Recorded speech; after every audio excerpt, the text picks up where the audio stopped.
नमस्कार, आप देख रहे हैं आज तक। मैं हूं आपके साथ राजीव ढोंडियाल। पटना में विमान की इमरजेंसी लैंडिंग हुई है और इमरजेंसी लैंडिंग के साथ सवालों का सिलसिला शुरू हो गया है। सवाल बहुत सारे खड़े हो रहे हैं। पटना में स्पाइस जेट का ये विमान था जिसकी इमरजेंसी लैंडिंग हुई। 12:10 पर इसको टेक ऑफ हुआ। इसने उड़ान भरी और उसके बाद डीजीसीए कह रहा है कि पक्षी के टकराने से यह हादसा हुआ। पक्षी के टकराने से विमान में आग लगी। उसके बाद इमरजेंसी लैंडिंग करवाई गई। यात्रियों को दूसरे विमान से भेजने की तैयारियां चल रही हैं। उनके लिए वैकल्पिक इंतजाम किए गए हैं। दिल्ली जाने वाले सभी यात्री थे क्योंकि रेल सेवाएं पूरी तरह से बाधित थी।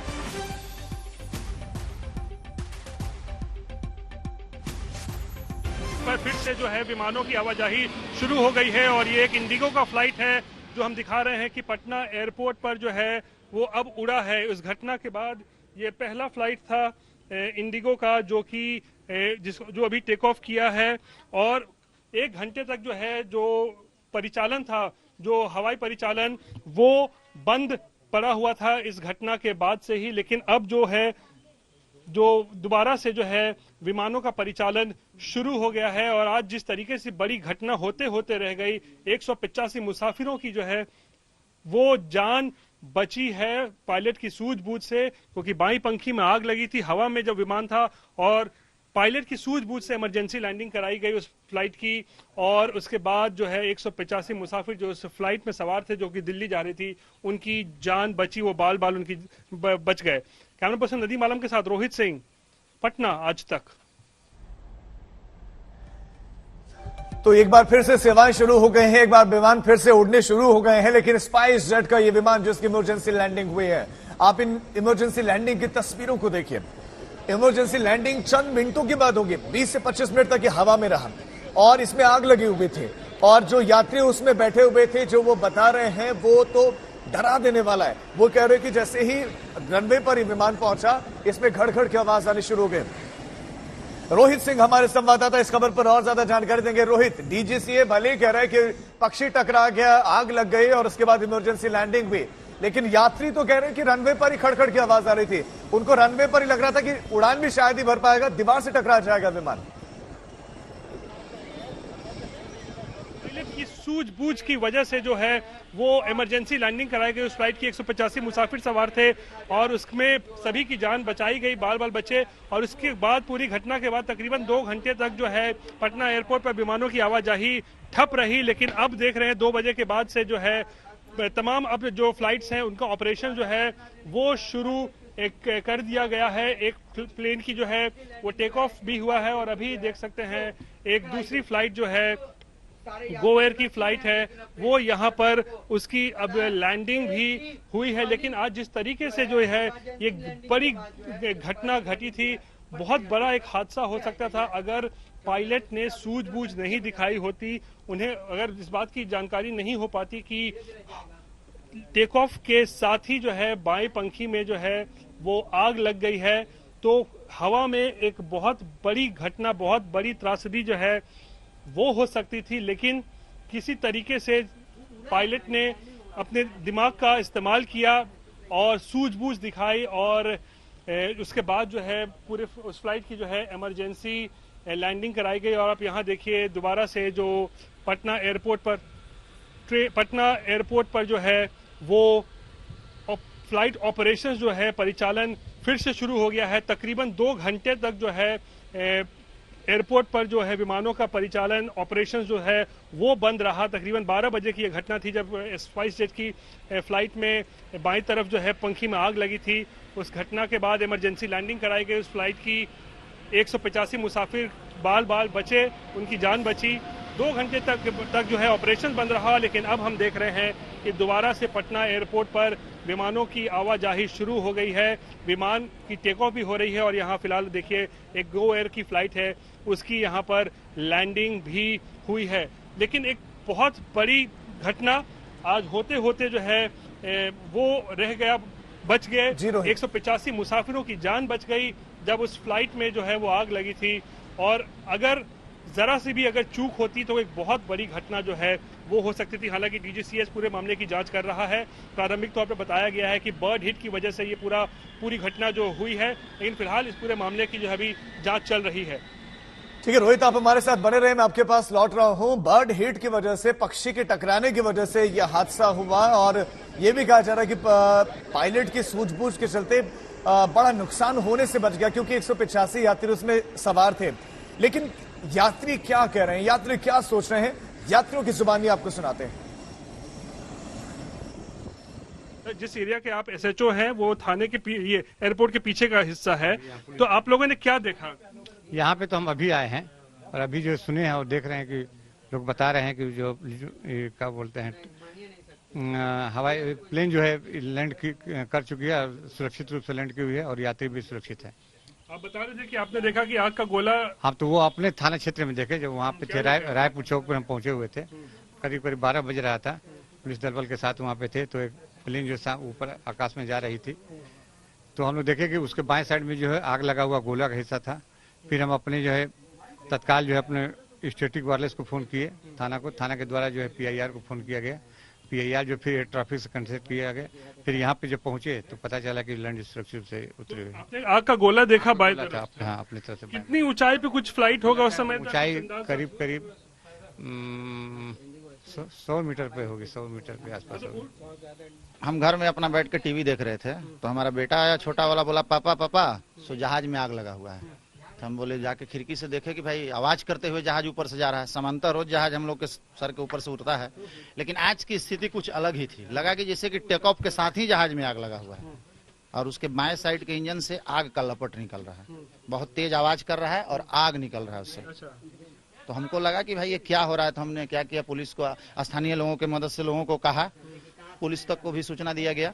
उसके बाद अभी जहाज जो है सुरक्षित उतर गया है। और हम करीब 11:30 पौने 12 के बीच में छत पे जो है चूंकि पूजा कर रहे थे, भगवान सूरज को अर्घ दे रहे थे जल का अर्घ देने के बाद अब ये के 2 आवाज आई। जैसे ही फ्लाइट किया यहाँ से एयरपोर्ट से वो जहाज, तो एक आवाज हुई, कुछ क्षण के बाद फिर एक आवाज हुई, तो बड़ा भयानक आवाज था, कुछ समझ में नहीं आया। जब छत के ऊपर टेक ऑफ के साथ ही आपने पहली आवाज सुनाई? हाँ, एक 2 आवाज सुनी। और टेक ऑफ के बाद जब फिर मेरे सर के ऊपर, मेरे छत के ऊपर से जब जहाज आ रही तो एक बाएं साइड के इसमें पंखी में से आग का गोला निकला। कुछ दूर जाने के बाद जो है 1-1.5 किलोमीटर फिर एक निकला और उसके बाद फिर वो अपने आंख से ओझल हो गया। तो ये देखा कि हम भगवान से मना रहे थे कि किसी तरह सही सलामती जहाज उतर जाए। तो लोगों ने क्या देखा, वो लोगों ने बताया आपको और आपने सुना। रोहित हमारे संवाददाता लगातार हमारे साथ हैं। रोहित, एक सवाल यह भी उठ रहा है कि कहीं तकनीकी खामी को बर्ड हिट का नाम तो नहीं दिया जा रहा है कि तकनीकी खराबी थी और उसके बाद कह दिया गया कि पक्षी टकरा गया और यह हादसा हो गया? देखिए, ये एक बड़ा सवाल है। हालांकि अभी जो डीजीसीए की तरफ से जो है वो बताया गया कि बर्ड हिट का मामला है, लेकिन जब तक विस्तृत जांच इसकी नहीं हो जाती है ये कहना मुश्किल होगा, क्योंकि सवाल बहुत सारे उठते हैं कि फ्लाइट के टेक ऑफ से पहले एक प्रोसीजर होता है, एसओपी होता है, क्या सारे वो एसओपीज का पालन किया गया था? क्या फ्लाइट के टेक ऑफ से पहले जो चेक्स होते हैं, जो मशीन आपके दोनों काम कर रहे हैं कि नहीं, जितने भी मशीन से काम कर रहे हैं कि नहीं, सारे कल पुर्जे काम कर रहे हैं कि नहीं, इसकी एक विस्तृत जो है एक जांच होती है। तो क्या वो जांच पूरी जो होती है प्री टेक ऑफ जिसको बोलते हैं चेक्स होता है, वो किया गया था कि नहीं? ये सब एक बड़ा सवाल है जो कि एक जो डिटेल इन्वेस्टिगेशन होगी उसके बाद ही पता चलेगा। लेकिन हम आपको तस्वीरें लगातार दिखा रहे हैं, पटना एयरपोर्ट के अंदर की रनवे की तस्वीरें हैं और आपको वो फ्लाइट भी हम दिखा रहे हैं, SG725 स्पाइस जेट की वो फ्लाइट भी हम लगातार अपने दर्शकों को दिखला रहे हैं। जो आप देख सकते हैं वहां पे अभी एयरपोर्ट पर वो पार्क है, उसी फ्लाइट में जो है तकरीबन अभी लगभग 2 घंटे पहले जो है एक बहुत बड़ी घटना हुई थी, जब फ्लाइट के टेक ऑफ के साथ ही उसके बाएं पंखी में आग लग गई। एक धमाका भी हुआ था। जो स्थानीय लोग आसपास रहते हैं, छतों पे से उन लोगों ने देखा कि एक आग का गोला निकल रहा था प्लेन के बाईं तरफ से, और उसके बाद पायलट की सूझबूझ से जो है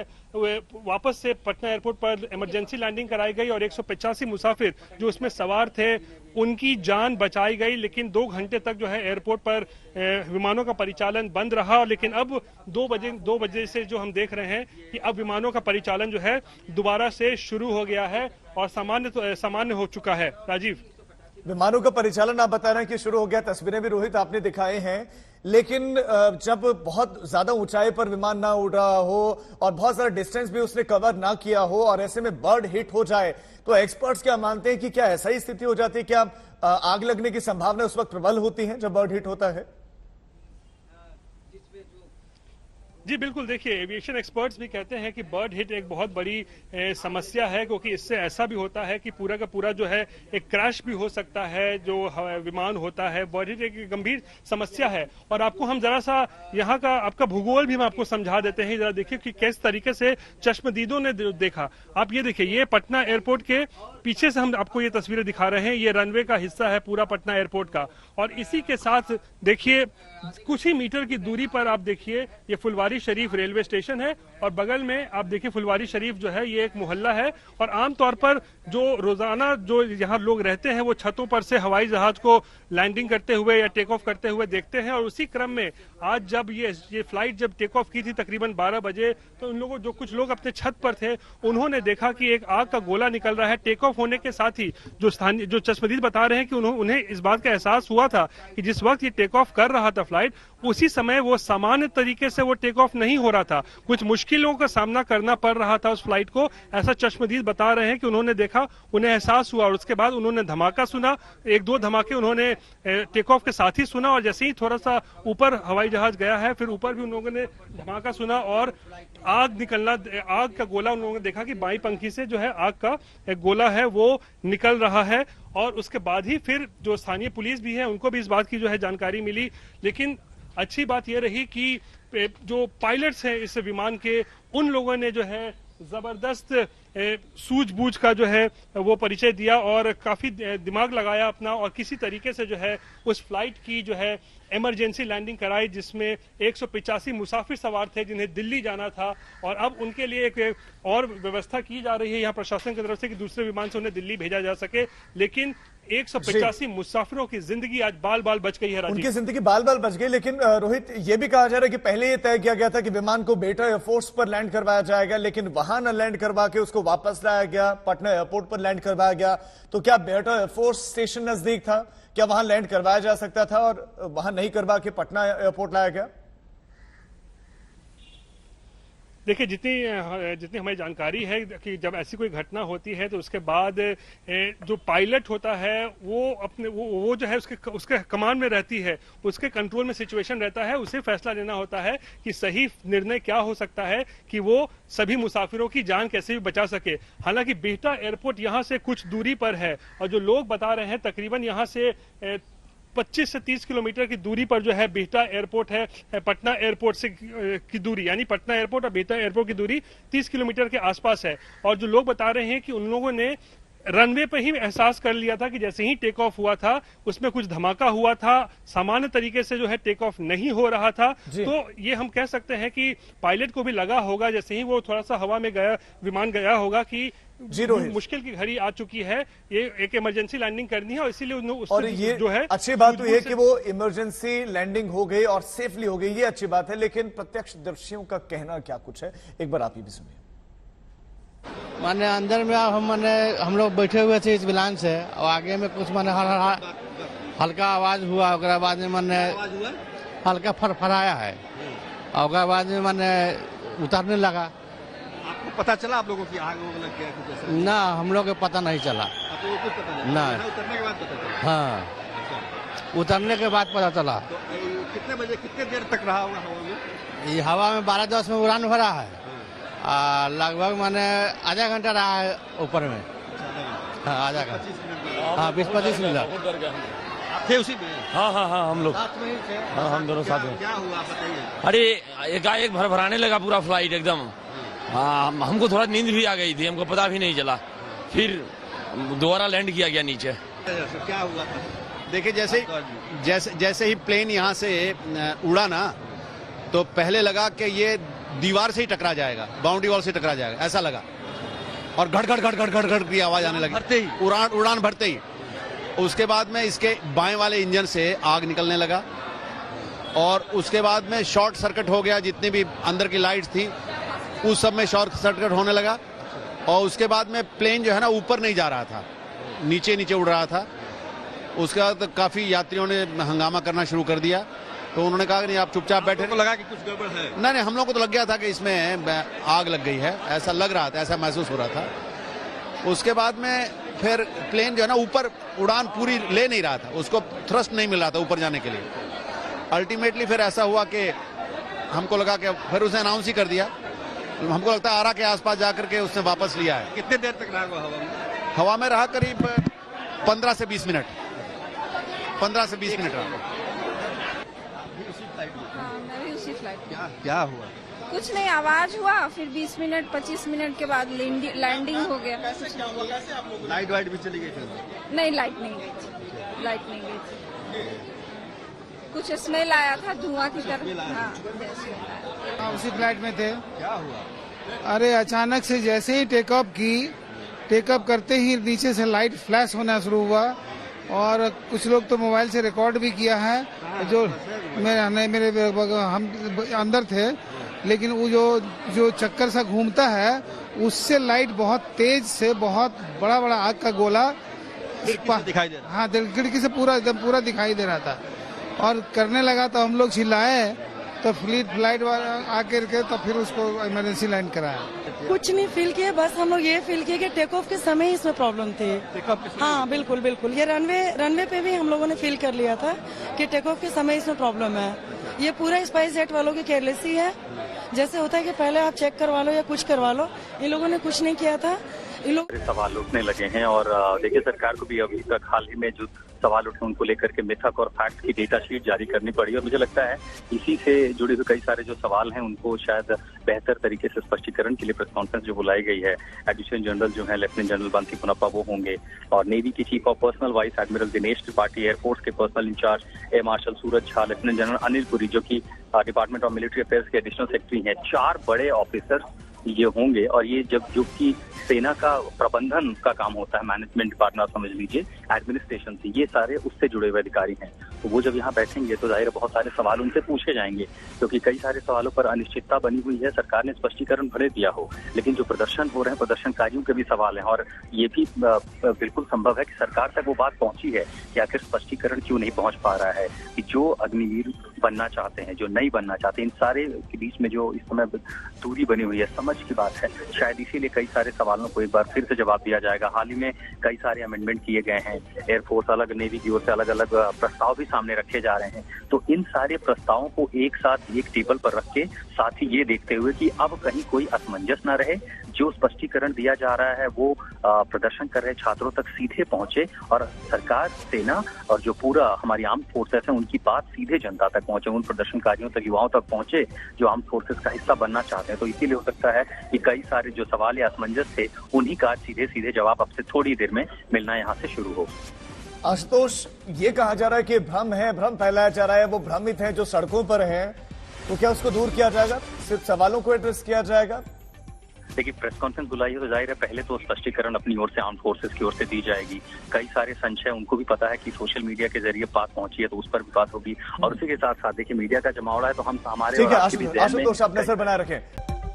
कुछ तस्वीरें आपको दिखाते हैं। प्रधानमंत्री नरेंद्र मोदी से मुलाकात हुई है राष्ट्रपति रामनाथ कोविंद की और ये उन दोनों की मुलाकात की तस्वीरें हैं। दोनों की मुलाकात हुई है, प्रधानमंत्री नरेंद्र मोदी और राष्ट्रपति रामनाथ कोविंद की ये मुलाकात, उनका कार्यकाल समाप्त हो रहा है और नए राष्ट्रपति के चयन के लिए चिंतन मंथन और चर्चाएं चल रहे हैं, उसके लिए तमाम कोशिशें हो रही हैं। लेकिन इस बीच में ये मुलाकात प्रधानमंत्री नरेंद्र मोदी की राष्ट्रपति रामनाथ कोविंद से, दोनों हाथ जोड़े हुए हैं, इस मुद्रा में खड़े हैं और चेहरे पर दोनों के ही मुस्कुराहट, दोनों के चेहरे पर मुस्कुराहट के भाव।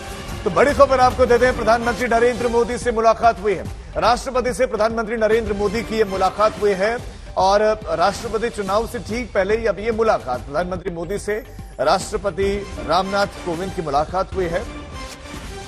राष्ट्रपति चुनाव के लिए तैयारियां चल रहे हैं, चिंतन मंथन हो रहे हैं, विपक्षी दल भी चिंतन मंथन कर रहे हैं और एनडीए भी। लेकिन इस बीच में राष्ट्रपति से मिले हैं प्रधानमंत्री नरेंद्र मोदी। आज दिल्ली वासियों को बड़ी सौगात दी प्रधानमंत्री मोदी ने, लेकिन उसके बाद उन्होंने राष्ट्रपति रामनाथ कोविंद से मुलाकात की है और इसी मुलाकात की तस्वीरें आप देख रहे हैं। ये तस्वीरें आई, दोनों ने काफी देर बातचीत भी की है।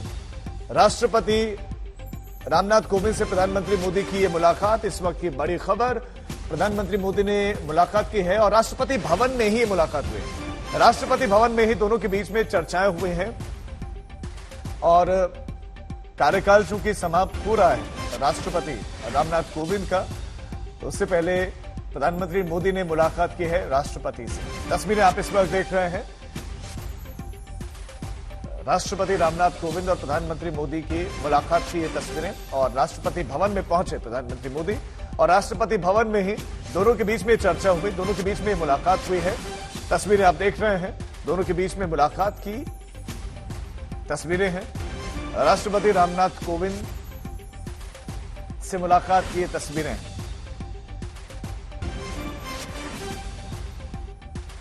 तो राष्ट्रपति के चुनावों की तैयारियां चल रही हैं देश में और चिंतन मंथन चल रहा है कि किसका चयन हो, कैंडिडेट कौन हो। इन तमाम चिंतन मंथन के बीच, इन तमाम चर्चाओं के बीच में प्रधानमंत्री मोदी की ये मुलाकात राष्ट्रपति रामनाथ कोविंद से। राष्ट्रपति भवन में प्रधानमंत्री मोदी गए, उन्होंने देश के राष्ट्रपति रामनाथ कोविंद से मुलाकात की। और क्या बातचीत हुई है ये तो अभी स्पष्ट नहीं है, लेकिन आमतौर पर जब कार्यकाल समाप्त हो रहा हो राष्ट्रपति का तो उससे पहले औपचारिक मुलाकात भी होती है। लेकिन ये मुलाकात प्रधानमंत्री मोदी की हुई है राष्ट्रपति रामनाथ कोविंद से। बड़ी खबर आपको दे रहे हैं।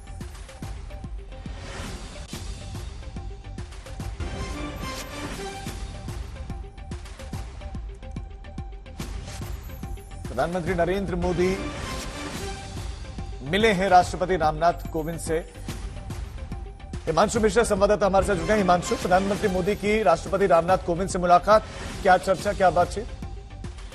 देखिए राजीव, इस तरीके की जो प्रधानमंत्री नरेंद्र मोदी की मुलाकातें हैं राष्ट्रपति से वो अमूमन होती रहती हैं। और जो राजनीतिक घटनाक्रम होता है और जो भी इश्यूज होते हैं उनको लेकर हमेशा प्रधानमंत्री नरेंद्र मोदी जो है राष्ट्रपति रामनाथ कोविंद से मिलते हैं। और इससे पहले भी प्रणब मुखर्जी जब राष्ट्रपति थे तो उनके साथ भी वो इसी तरीके से मुलाकात करते थे। जो भी हालात होते हैं उनको लेकर जरूर चर्चा होती है और प्रधानमंत्री नरेंद्र मोदी की तरफ से कहीं ना कहीं ब्रीफ दिया जाता है। तो एक तरीके से कहा जा सकता है कि जो सिचुएशन है, जो भी पॉलिटिकल इस वक्त चीजें चल रही हैं, उन सबको देखते हुए ये है कि प्रधानमंत्री नरेंद्र मोदी ने जरूर राष्ट्रपति को जो है वो पूरा इस वक्त जो है उसका ब्रीफ किया है। और एक तरीके से ठीक है हिमांशु, बहुत शुक्रिया आपका इस तमाम जानकारी के लिए। प्रधानमंत्री मोदी की मुलाकात हुई, लेकिन इस बीच में कुछ और तस्वीरें भी आ रही हैं और तस्वीरें विमान हादसे से जुड़ी हुई आ रही है। ये आप तस्वीरें देख रहे हैं, वहां पर मौजूद लोगों ने वीडियोस बना लिए थे और आप देखिए ये इमरजेंसी लैंडिंग की तस्वीरें आप देख रहे हैं। 185 यात्री कैसे बाल बाल बचे वो आज सभी ने देखा और उसी की कुछ तस्वीरें आप देखेंगे। पक्षी से टक्कर और टक्कर के बाद विमान में आग लगी और उसके बाद इमरजेंसी लैंडिंग करवानी पड़ी। और इमरजेंसी लैंडिंग की तस्वीरें आप देख रहे हैं, विमान है स्पाइस जेट का ये विमान जिसकी इमरजेंसी लैंडिंग हुई और इमरजेंसी लैंडिंग की सूचना भी इर्द गिर्द फैल गई। लोगों ने देखिए वीडियो बना लिया। ये एक तस्वीर है इमरजेंसी लैंडिंग की और कुछ और तस्वीरें भी उससे जुड़ी हुई लगातार आ रही हैं जो हमने आपको दिखाई हैं। ये विमान है जो 12:10 पर इसे टेक ऑफ किया था, लेकिन तकरीबन 20 से 25 मिनट तक हवा में रहा और उसके बाद वापस ये इमरजेंसी लैंड जो है इसको करवाना पड़ा।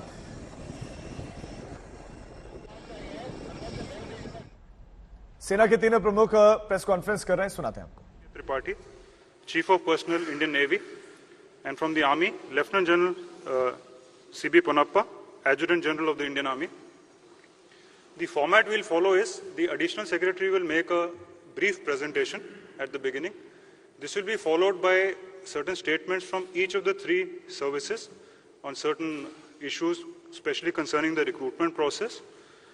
Followed by which I will open the floor for questions. The whole press conference will be between 35 to 40 minutes. So I'll request each of the journalists to kindly restrict to one question and a short one as at that. And you can ask in any language which you feel comfortable with. With that, I'll request the additional secretary to make a brief presentation. Jai Hind, gentlemen and lady. सबसे पहले मैं आपको एक छोटी सी तरीके से आपको विस्तार में बताऊंगा कि ये अग्निपथ स्कीम कब, क्यों, कैसे, आज किस स्टेज के ऊपर पहुंची है। ये अनाउंसमेंट ये अनाउंसमेंट 14 जून को हुई थी। 14 जून को दो महत्वपूर्ण चीजों की अनाउंसमेंट हुई। एक 10.5 लाख जॉब्स गवर्नमेंट के लिए और दूसरी अनाउंसमेंट अग्निपथ स्कीम की, जहां पे केवल 46,000 वैकेंसीज थी, बट किसी वजह से ये पूरी दौड़ 14 तारीख से इन 40,000 वैकेंसीज की तरफ चली गई और उसमें आप लोगों का योगदान काफी है। Go next. ये रिफॉर्म क्यों आया? ये रिफॉर्म लॉन्ग पेंडिंग था। सबसे ऊपर वाली आप स्टेटमेंट देखिए, ये स्टेटमेंट आज की नहीं है, ये 1989 की स्टेटमेंट है।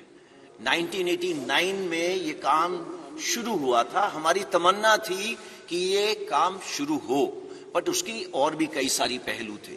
वो चाहता था कि ऑफिसर की एज कम हो, कमांडिंग ऑफिसर की एज कम हो, टीथ टू टेल रेशियो कम हो, तो एक एक करके ये काम शुरू करा गया। कमांडिंग ऑफिसर की एज कम करी गई, जो हमारी टीथ टू टेल रेशियो है वो कम करी गई। उसके बाद कारगिल रिव्यू कमेटी के अंदर अरुण सिंह कमेटी ने बोला एक सीडीएस का गठन होना चाहिए, वो काम हुआ। अब उसी चीज को आगे ले जाते हुए हमने जो नेक्स्ट रिफॉर्म था वो था कि किसी तरीके से जो एज हमारी 32 साल है, ये देखिए ये बता रहा है 30 साल 1989, आज ये 32 साल पहुंच गई है। 32 साल को किस तरीके से 26 साल ला सके, ऐसा क्यों? हमारे को यूथफुल प्रोफाइल चाहिए। ये क्यों चाहिए? बिकॉज आप सबको मालूम है 2030 के अंदर हमारे देश के अंदर 50% पीपल 25 साल की उम्र से कम होंगे। क्या ये अच्छा लगता है कि देश की सेना जो रक्षा कर रही है दे आर 32 इयर्स? ये हमारा सिर्फ एक ही मुद्दा है कि हम किसी तरीके से यंग हो जाए। इसको स्टडी करा गया पिछले 2 साल, एंड ये सीरियस वर्क। पहले तीनों चीफ जनरल रावत मिलके एंड कई लोगों से इसके बारे में डिस्कशन करी कि क्या क्या तरीके हैं, इसकी परसेंटेजेस कैसे करें। उसके अलावा हमने स्टडी करी बाहर के देशों की स्टडी, तकरीबन सारे देश हमने स्टडी करे। सब देशों के अंदर देखा गया उम्र 26, 27, 28। नंबर 2, भर्ती होने के तरीके कितने किस्म के हैं? कम से कम 3 से 4 तरीके हैं भर्ती होने के लिए, एंड सब के अंदर जब वो बाहर निकलना चाहते हैं वो जा सकते हैं। कितने साल में जा सकते हैं? 2 साल, 3 साल, 4 साल। सो मल्टीपल एंट्री एवेन्यूज है, मल्टीपल एग्जिट एवेन्यूज है, एंड वो बाहर जाके क्या कर रहे हैं? वही चुनौतियां हैं जो हमारे नौजवानों को चुनौतियां हैं बाहर जाने की। इसके बारे में मैं आपको बात करूंगा। देखिए हमें चाहिए क्या? यूथ। यूथ हम सबको मालूम है वो रिस्क ज्यादा लेता है, उसके अंदर जुनून ज्यादा है, जज्बा ज्यादा है। इस जुनून जज्बा को कैप्चर करना जरूरी है, बट ये जुनून जज्बे के साथ में हमें होश की भी जरूरत है। जिसको नेक्स्ट। नाउ देखिए आज जो करंट सिपाही से जो उसके ऊपर होदेदार है, आप सिपाही का जो है वो आप उसको जोश का कंपोनेंट मानिए, और जो 1.28 का कंपोनेंट है एनसीओ से ऊपर, मतलब नायक, हवलदार, नायब सूबेदार, हमारे जैसे होदेदार, वो सब मिला के 1.28 है। हम चाहते थे कि ये यूथफुल प्रोफाइल आने से जो जोश और होश का कंपोनेंट है ये तकरीबन बराबर हो जाए। एंड इससे होगा क्या? Ideal mix youthfulness and experience का। अगेन गोइंग बैक, जोश और होश का एक्सपीरियंस तकरीबन बराबर हो जाएगा। Go next. सी आज देश के अंदर आपको मालूम है कि फौज की कितनी रिटायरमेंट्स हैं, ये आप सबको मालूम है। फौज के अंदर, आर्मी के अंदर तकरीबन 45,000 से 60,000, नेवी के अंदर तकरीबन 2,500 से 3,500, एयरफोर्स के अंदर सिमिलर नंबर, वो सिर्फ 5,000 हो जाता है। हाउएवर जो आपको पता होना चाहिए, ये नंबर्स हैं जो हमारे प्रीमेच्योर रिटायरमेंट ले रहे हैं। प्रीमेच्योर रिटायरमेंट का मतलब क्या है? प्रीमेच्योर रिटायरमेंट का मतलब ये है कि अगर मैंने इस फौज के अंदर 25 साल, 30 साल, मैं अभी 59 ईयर्स का हो गया हूं, 60 में मैंने रिटायर करना है, वो मेरी पूरी एज सर्विस की है। बट इतने तादाद में लोग हैं, इंडियन आर्मी में तकरीबन 14,000, इंडियन नेवी में तकरीबन 3,000, एयरफोर्स में तकरीबन 500 से 600। ये लोग आज भी बाहर जा रहे हैं। इनकी उम्र क्या है? 35, 36, 38 ऐसी उम्र है। ये लोग सब जा रहे हैं। आज तक हमने किसी ने भी कोशिश नहीं की बोलने की ब्रदर ये बाहर जाके क्या काम कर रहे हैं। ओके, एंड आप इन तीनों को ऐड करो, ये 15,000, 16,000 तो वैसे ही बन गए। जब हम लोग बात कर रहे हैं 40-46 हजार की 4.5 साल के बाद, तो आप इसको थोड़ा सा अपने दिमाग में रखना, इसके बारे में दोबारा चर्चा करेंगे। वो नेक्स्ट। सी कमिंग बिफोर मैं पे एंड अलाउंसेस पे आता हूं, उससे पहले मैं बात करता हूं ट्रेनिंग की।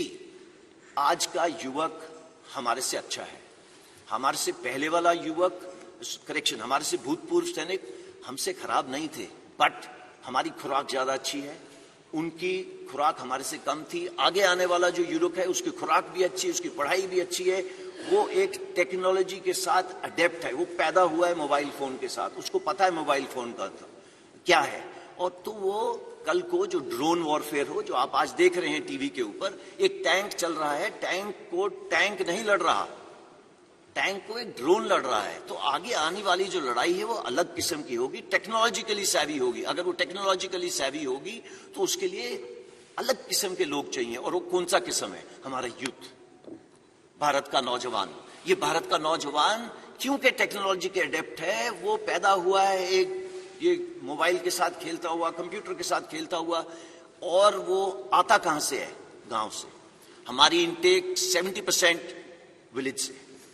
नाउ अगर हमारी विलेज से 70% इनटेक है, तो हमारे को जो सॉल्यूशंस बनानी है उनको मद्देनजर रख के बनानी है, ना कि जो अर्बन एरिया के लोग हैं। सो अगर इन 70% को देखा जाए तो वो कहां से आ रहे हैं? गांव से। उसके पास है क्या वहां पे? खेत या कोई छोटा मोटा व्यवसाय। वो उसकी क्लास या उम्र कितनी होगी? वो पढ़ा होगा तकरीबन 17.5 साल की उम्र होगी, और पढ़ा होगा 10वीं साल। मेजर इनटेक, ये जो 70% बोल रहा हूं, ये सारी इनटेक हमारी उस किस्म की है जो सोल्जर आपके लिए जाके आगे देश की रक्षा करता है, ये वो सोल्जर है जो 10वीं क्लास पास है। 12वीं क्लास के हम ले सकते थे, बट हमारा काम थोड़ा जोखिम का है। एंड आप देखते हैं जब भी युद्ध हुए हैं कितनी, चाहे ऑप पवन हो, उसके बाद ऑप पराक्रम हो, चाहे कारगिल वॉर हो, चाहे गलवान हो, आपकी भी आंखें भर जाती होंगी और आपका दिल पिघल जाता होगा जब आप देखते हैं बॉडीज नीचे आती हुई। तो ये काम थोड़ा अलग किस्म का है। तो आप इस काम को मद्देनजर रखते हुए हमने देखा कि इसकी उम्र 17.5 एक एंड पे, दूसरे एंड पे 21, इसमें कोई तब्दीली नहीं है। ये पहले भी वही थी और आज भी वही है। तो इन दोनों में कोई तब्दीली नहीं है। उसके अलावा हमने पिछले सालों में क्या करा है? अपना फ्लैब कट करा है। फ्लैब का मतलब देखो, टीथ टू टेल रेशियो की बात होती है, टेल कम करी है और कम होगी आगे आने वाले टाइम में। दूसरी जॉइंटनेस बढ़ी है। कुछ सालों पहले आईडीएस हेडक्वार्टर नहीं होता था, वो बना है। तो इस तरीके की जो बीच बीच में चेंजेस हैं वो सब करी जा रही हैं। उसके अलावा नेक्स्ट चीज ये है कि अगले 4 से 5 साल में हमारी इनटेक 50,000 से 60,000 होगी। इसको ब्लैंक कर दो, 50,000 से 60,000 होगी। ओके, 50,000 60,000 के बाद क्या होगा? ये इनटेक 90,000 से लेके 1.25 लाख होगी। सो इट इज नॉट 46,000। ये हमने क्यों करा है? इसलिए करा है स्टार्ट स्मॉल, स्टार्ट मीडियम। क्यों? सो दैट हमें भी इस स्कीम को चलाने के बाद सीखने को मिले कि इसमें दिक्कतें क्या है। हमें इंफ्रास्ट्रक्चर जो है ट्रेनिंग के लिए उसको बढ़ाना पड़ेगा। वो बढ़ाने के लिए बटन दबा के तो होगा नहीं, उसके टेंडर जाएंगे, उसका ये होगा वो होगा, उसको 3-4 साल लगेंगे। सो दैट हम अपनी ट्रेनिंग कैपेसिटीज जो फौज की तकरीबन 60,000 के करीब है, उसको बिल्डअप करके इस पॉपुलेशन को लेने के लिए जो 1.25 लाख होगी, इसके लिए तैयार हो। नाउ वाई 4 years, जो सब चीजों का मुद्दा है। 17.5 साल 21 साल मैंने आपको बताया, उसके अंदर चेंज क्यों करा गया? इसलिए चेंज करा गया कि पिछले 2 साल के लिए कोविड की वजह से भर्ती बंद थी। भर्ती क्यों बंद थी? बिकॉज हम नहीं चाहते थे सारे एक जवान जिस तरीके से हम लोग एकत्रित हैं एक जगह के ऊपर करे जाए। तो हमने देखा कि इतनी सालों से हम इसकी स्टडी करते जा रहे हैं, अभी हमें एक मौका मिला है to make a change without pain. तो अगर ये चेंज विदाउट पेन हमने करना था, इससे अच्छा मौका नहीं था करने का। इस पे स्टडीज चल रही थी, मैंने आपको बताया, Kargil review committee, group of ministers report, ये सब स्टडी करते जा रहे थे, बट हमें मौका नहीं मिल रहा था कि ये कब करा जाए। Because it was a transformative reform. हमें जरूरत थी, आज नहीं 30 साल से जरूरत थी इस एज को कम करने की। इसका इंपैक्ट क्या होगा? Go next. पहले मैं आपको पे अलाउंसेस का बता देता हूं। जो आज जवान को पे अलाउंसेस मिल रहे हैं वो अग्निवीर को ज्यादा मिलेंगे। ओके, इसका please don't take him cost to company वगैरह जैसे वर्ड, देयर इज नथिंग। फौज की नौकरी एक जज्बा है, इसको आप पे से नहीं तोल सकते। हाउएवर, जो ये आपके सामने दर्शाया गया है, ये सबसे पहले जो 17 लाख के करीब है, ये उसकी पे है। एक सेवानिधि पैकेज है जिसके अंदर उसका योगदान 5 लाख है। गवर्नमेंट अपनी तरफ से 5 लाख डालेगी। इन दोनों के ऊपर जो इंटरेस्ट दिया जाएगा वो तकरीबन 1.5 लाख होगा। सो टोटल पे उसको 4 लाख तकरीबन इतनी मिलेगी। इसका मतलब ये नहीं है कि वो हमारे बराबरी की रिस्क एंड अलाउंस नहीं लेगा। उसके जितने भी अलाउंसेस हैं सेम रहेंगे। अगर वो मेरे साथ सियाचिन में बैठा है, he'll get the same allowance। अगर वो मेरे साथ राजस्थान में बैठा है तो उसको सेम अलाउंस मिलेगा। अगर वो मध्य प्रदेश में बैठा है, मुझे भी नहीं मिल रहा, उसको भी नहीं मिल रहा। So it is equated, there is no differentiation. वो साथ वाले बिस्तरे पे सो रहा होगा, वो वही कपड़े पहन रहा होगा जो मैं पहन रहा हूँ, वो मेरे साथ लंगर में बैठ के खाना खा रहा होगा। There is no difference. कोई अलग बैरक नहीं बना दी अग्निवीर के लिए, बिकॉज उसने लड़ाई कल हमारे साथ करनी है। और अगर वो हमारे साथ देश के लिए बलिदान देगा तो देयर इज कोई गुंजाइश ही नहीं है उसको हम किसी तरीके से रत्ती भर भी उसको हम अपना छोटा सोचे। नहीं, इसमें ऐसा कुछ नहीं है। मैंने बैंक लोन यहां पे इसलिए डाला है बिकॉज ये बार बार आ रहा है कि भैया 4 साल के बाद क्या, तो 4 साल के बाद क्या, मैं इसके बाद आपको बताता हूं। Go next. सी, सेवानिधि पैकेज थोड़ा और विस्तार से, जैसे कि मैंने आपको पहले बताया 11.71 मैंने आपको पहले बता दिया है। सिर्फ एक ही चीज इसमें एक्स्ट्रा है कि इनकम टैक्स फ्री है। हाउएवर, देश की सेवा करने के लिए जो सर्वोच्च बलिदान देगा उसकी इंश्योरेंस कवर नॉन कॉन्ट्रीब्यूटरी है। आज पूरे देश में मैं भी कंट्रीब्यूशन देता हूं, जो बाहर जवान खड़ा हुआ है वो भी कंट्रीब्यूशन देता है। सिर्फ एक इंसान है अग्निवीर जो आगे आने वाले टाइम पे कंट्रीब्यूशन नहीं देगा और उसको तकरीबन 1 करोड़ का इंश्योरेंस मिलेगी अगर उसने अपने देश के लिए किसी वजह से बलिदान दिया। तो मैं आपको ये बताना चाहता हूं, इसी तरीके से उसको हमारे से भिन्न नहीं रखा है। इसके अलावा जो डिसेबिलिटी, अगर किसी कारण मैं ये टाइगर हिल की तरफ दौड़ रहा हूं या कुछ हो रहा हूं, मेरे कुछ गोली लग गई एक्सेट्रा, सेम प्रोविजन, जो मेरी प्रोविजन है वही उसकी प्रोविजन है। देयर इज नो फर्क for an Agniveer. Go next. Now coming what after 4 years, जिसकी वजह से आई एम श्योर आप यहां पे इकट्ठे हुए हैं। देखिए, पहले हमको ये समझना है, ये 17.5 साल से 21 साल, जो पहले साल के लिए 2 साल बढ़ाया गया तो 23 साल, ये निकलेगा कौन सी उम्र में? इसकी कम से कम उम्र होगी 21 साल, ज्यादा से ज्यादा 25 साल। आप में से बताइए कि 27 साल या 25 साल की उम्र में कितनों को जॉब्स लग गई थी? आपको इसका आंसर देने की जरूरत नहीं है, बट आपको मालूम है कि 25 साल के अंदर आपकी जॉब कहां थी, कहां नहीं थी। कमिंग बैक, आप 10वीं क्लास पास हैं जब आप हमारे साथ आए। 70% से लेके 60% तक 10वीं क्लास पास हो गए। क्या प्रावधान करा गया है कि आपको 12वीं क्लास सर्टिफिकेट दिया जाएगा। इसका मतलब ये नहीं है कि आप मेरी तरह यहाँ पे क्लासरूम में बैठेंगे, ऐसे नहीं है। आजकल स्किल इंडिया, फिट इंडिया, ये सब प्रावधान है। पूरे फौज के अंदर आज जैसे 14 लाख सैनिक हैं, ये 14 लाख सैनिक आपको 1 घंटे में आप बोले तो आपका 5 किलो वजन घटा सकते हैं। आप अगर बोले 1 महीने में 6 किलो घटाना है, वो घटा सकते हैं। ये उनकी स्किल है। आप लोग सब जा रहे हैं, फीस दे रहे हैं एक क्या कहते हैं जिम के अंदर, ये उसको अपने आप इनग्रेन होती है। ये हम रोज करते हैं। There is nothing called Saturday Sunday, ये उस बेचारे के लिए वो नहीं है। तो वो सब जगह ये कर रहा है। तो ये स्टार्ट पॉइंट है उसका, उसको फिट रखना हमारा काम है। बिकॉज उसका काम जो अल्टीमेटली उसको प्रोड्यूस करना है फौज की और देश की रक्षा के लिए, ये चाहिए उसके लिए। साथ साथ में लॉजिस्टिक्स, आपने आज नाम सुना अमेजॉन, फ्लिपकार्ट एक्सेट्रा का, ये हमारी फौज में जिस दिन से हम खड़े हुए हैं उस दिन से है। सिर्फ हम पैकेट के अलावा बम लेके चलते हैं जो देश के भीतर से चलता है और finally across the border deliver होता है। ये कैसे होता है? It is very complex, it is very complex. और ये जवान सीखता है और करता है। और अगर आप सोच रहे हैं कि ये 10 साल में सीख रहा है, आई एम वेरी सॉरी, ये 10 साल में नहीं सीखता। अगर वो 1 साल में नहीं सीखेगा, उसको कुछ देर की 6-7 महीने ट्रेनिंग, फिर वो ऑन द जॉब ट्रेनिंग करता है हमारे साथ, and is ready for it. Now coming to electronics, all equipment, चाहे वो शिपिंग हो, चाहे वो हवाई जहाज हो, चाहे वो टैंक हो, वो मर्सिडीज या मारुति कार से बहुत सोफिस्टिकेटेड है। तो ये एक ऐसे इक्विपमेंट हैंडल कर रहा है जो कंटेम्पररी है। इट इज नॉट जो हम रोज चीजों के साथ छेड़ रहे हैं। मैं बात ही नहीं कर रहा रडार, मिसाइल सिस्टम्स वगैरह की, बिकॉज आप सबको पता है ये होगा। उसके बाद उसको डिग्री दी जा रही है, जो चौथे पॉइंट पे लिखा हुआ है। तो स्टार्टिंग फ्रॉम द बिगिनिंग, जब ये मतलब युवक 25 साल का बाहर आएगा, ये स्किल तो होगा ही होगा। सबसे जरूरी स्किल एक इंसान को चाहिए, discipline. He will be ready with the discipline. आप किसी इंडस्ट्रियल से पूछ लीजिए, भाई तेरे को क्या चाहिए, बोले यार डिसिप्लिन हो गया मेरा, 60% जॉब इज ओवर, मैं उसको ब्रिजिंग कोर्स करके दूंगा, कुछ ट्रेनिंग करके दूंगा, सो दैट वो मेरे काम आ सके। ये सब करेंगे। बट ऐसा है 14 तारीख को ये स्कीम लॉन्च हो, और अगर हम सोचें कि 18-19 को पेपर के ऊपर लिख के दे दिया जाए कि इतने परसेंट, नहीं, बिकॉज हमने ये स्कीम लोगों के साथ शेयर नहीं करी थी, सिर्फ उनको बताया था कि आप अपनी तैयारी कर लो और तैयार रहना। तो इसी तरीके से ये सबने प्रावधान करें। सबसे पहले 15 तारीख को सुबह मिनिस्ट्री ऑफ होम अफेयर्स ने बोला कि हम रिजर्वेशन करेंगे।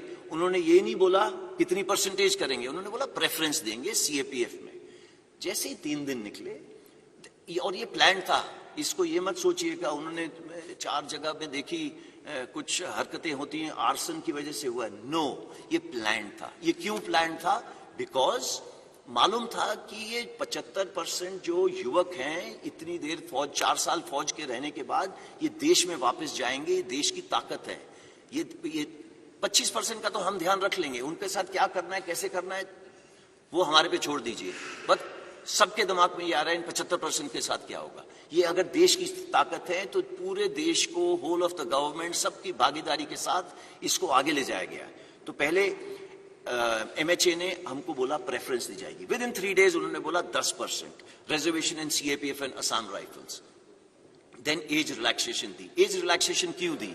बिकॉज हमने पहले दिन बोला था कि जो कोविड की वजह से 21 साल के नहीं रह पाए, वो 23 साल के हो गए, तो वो 2 साल बढ़ गई। हाउएवर, उसके 3 दिन बाद एमएचए ने बोला अच्छा, वो युवक जो 21 साल में मेरे पास आने थे वो अब 23 के हो गए, तो उन्होंने फर्स्ट बैच के लिए ये स्पेशल कंसेशन दिया है to increase the age. Why? Because सबके सब यूथ के साथ कनेक्टेड है, उनको मालूम है देश का भविष्य, यूथ का भविष्य एकदम इंटीग्रेटेड है। Come to Ministry of Defence. Ministry of Defence के अंदर कई सारी चीजें हैं, जैसे आपके सामने लिखा है coast guard, defence civilians, DPSUs हैं, उन्होंने भी सेम प्रावधान करा है। अगेन रिपीट कर रहा हूं, ये प्लान्ड था कि कितना परसेंटेज दिया जाएगा। क्यों? बिकॉज 75% देश की ताकत है। Age relaxation same thing. Coming to merchant navy, Indian Navy एक ही इसमें क्वालिफाई होती है, उन्होंने भी प्रावधान करा है कि हम इनको लेंगे। जो सबसे जरूरी चीज है, जो अगली 2 बुलेट्स में है, that is Ministry of Skill Development and Entrepreneurship and plus Ministry of Higher Education. इन्होंने बोला मैं 12वीं क्लास करवा के दूंगा आपको, और इसका मतलब है कि they will get a proper skill certificate which will be governed, not that मैं जो अपने लेटर पैड पे साइन करके देता हूं to whomsoever it may concern. No, it is a proper Government of India certificate जो रिकॉग्नाइज करा जाएगा जब आप बाहर जाएंगे। पहले उसकी स्किल्स कैप्चर करी जाएंगी, जिसके ऊपर काम शुरू हो गया है, और 1 महीने के अंदर ये पता चल जाएगा कि भैया इसकी ये स्किल्स हैं, चाहे वो नेवी का हो, चाहे वो एयरफोर्स का, चाहे वो आर्मी का। देन उसे diploma oblique degree, that is the 4th bullet program for 12th pass, इसके पे काम चल रहा है। ओके, 4-5 महीने में ये भी तैयार हो जाएगा, इसमें कोई रॉकेट साइंस नहीं है। ब्रिजिंग कोर्सेज, ये ब्रिजिंग कोर्सेज कौन से हैं? ये ब्रिजिंग कोर्सेज वो कोर्स हैं, मैं आज अग्निवीर 25 साल का बाहर निकला, मैं वॉलंटियर हूं, अगर मैं फौज में रहना चाहता हूं रहूंगा, नहीं रहना चाहता नहीं रहूंगा। मेरे पास कुछ किस्म की कोष है, 11.7 लाख, जिसके साथ मैं अपने गांव में वापस जाऊं, अगर चाहूं तो कुछ कर सकता हूं अपना खुद का, नहीं करना तो आपको ब्रिजिंग कोर्स का प्रावधान है। ब्रिजिंग कोर्स वो कोर्स है सो दैट अगर आप किसी इंडस्ट्री में जा रहे हैं, उससे पहले आपको क्या स्किल डेवलप करनी है, उसकी मोडालिटीज की, पैसे कौन देगा एंड उसकी फीस कौन भरेगा, वो सब करी जा रही है। अगर आप चाहते हैं उसको हायर एजुकेशन करनी है, या उस युवा में या युवका में ये मेंटल रिक्वायरमेंट है कि उसको ऊपर पढ़ना है, तो वो पढ़ेगा उसके लिए। मोका जो एविएशन का ध्यान रखता है, उन्होंने भी बोला है this is of course pure for air force, and कुछ इसके अंदर योगदान नेवी एंड आर्मी का भी होगा, बट मेजर एयरफोर्स का होगा, एटीसी एटसेट्रा। तो वो ये सब उन्होंने बोल दिया है कि एयरक्राफ्ट ओवरऑलिंग एटसेट्रा एटसेट्रा यहाँ पे प्रावधान करेंगे। जो next then state governments, state police, आपने ये स्टेटमेंट पढ़ी होगी, ये एमएचए ने स्टेटमेंट दी थी जिसके अंदर उन्होंने दोनों चीजें कवर करी थी। नंबर 1, सीएपीएफ और उसके साथ में स्टेट पुलिस, दोनों में रिक्रूटमेंट करेंगे। 4 प्रदेश तो ऐसे हैं, मैं उनका नाम नहीं लेना चाहता, जिन्होंने बोला है कि जितने लोग अग्निवीर वापस आएंगे मैं सबको जॉब दूंगा, सबको। तो आप गूगल करिए, आपको मिल जाएगा वो कौन सी स्टेट्स हैं। कॉर्पोरेट अफेयर्स, देखिए मैंने बैंक लोन का शुरू में बताया था। बैंक लोन का प्रावधान ऐसे है, मैं जैसे कि मैंने आपको बताया, मैं 11.5-12 लाख लेके बाहर निकला, तो बैंक से हमने ये बात करी है कि आप, अगर मैं एक एंटरप्रेन्योर छोटा मोटा बनना चाहता हूं तो आप मुझे क्रेडिट दे सकते हैं। वो प्रावधान कर रहे हैं कि क्रेडिट देंगे।